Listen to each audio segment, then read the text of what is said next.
Do you struggle with time management, especially when you're practicing?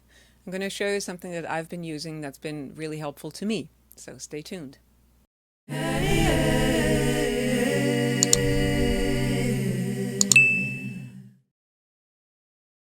Hello everybody, Elizabeth Loninger here. I'm going to talk to you today about time management, especially when practicing.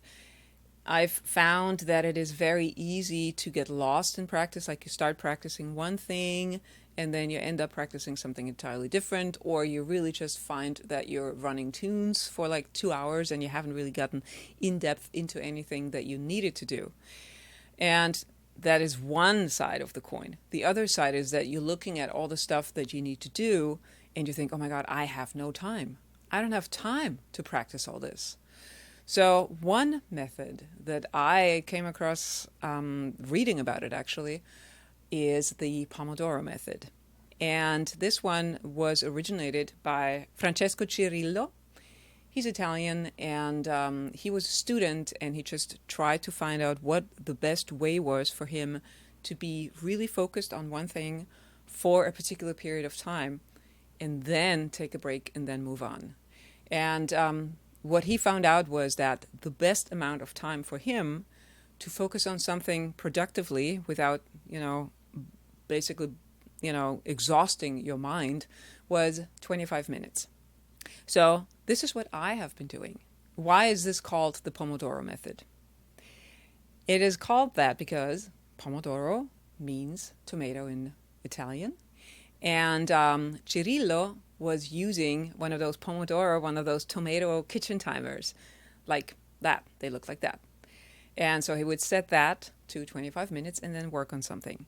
So the routine essentially is really, really straightforward. You set your timer. It could be on your phone or you can use a kitchen timer.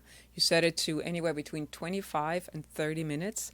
I personally like the 25 minutes because it's just long enough for me to really get something done, but it's not too long so that I get overwhelmed and I look at this time slot and say, oh my God, it's so much time. I don't have that kind of time. I almost always have 25 minutes. So I set it to 25 minutes and then I'm clear about what I'm going to practice. For instance, with the singing, I like to practice about 25 minutes of technique exercises or maybe 20 minutes and then get into a song slowly. But so that first unit is 25 minutes. And then you take a 5-minute break. And then you add another Pomodoro. Like every unit is called a Pomodoro. So you can have, depending on what works for you, you can have up to 4 Pomodoros in a row where you take 25 minutes practice, 5 minutes break, 25 minutes practice, 5 minutes break, and so on. And then after 4 Pomodoros, you take a longer break.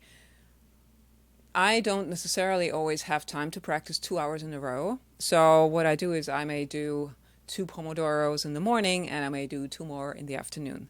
My husband, on the other hand, who's a pianist, basically has the time running all day long. And so there's always some bleeping going on in his life. You have to figure this out a little bit and see how it works for you. But I will say that basically determining what you're going to do for the next 25 minutes and sticking with that for the next 25 minutes and then knowing that, the alarm is going to go off and you're going to be done with that particular thing just really changes the way you practice. It changes your focus and it makes your practice time more productive, and it's just easier to get into that.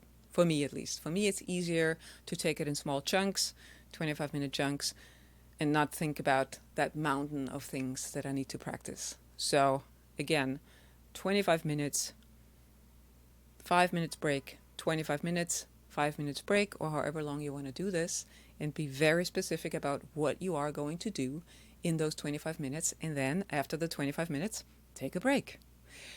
So try this out, see how it works for you, and let me know in the comments section what you think about that.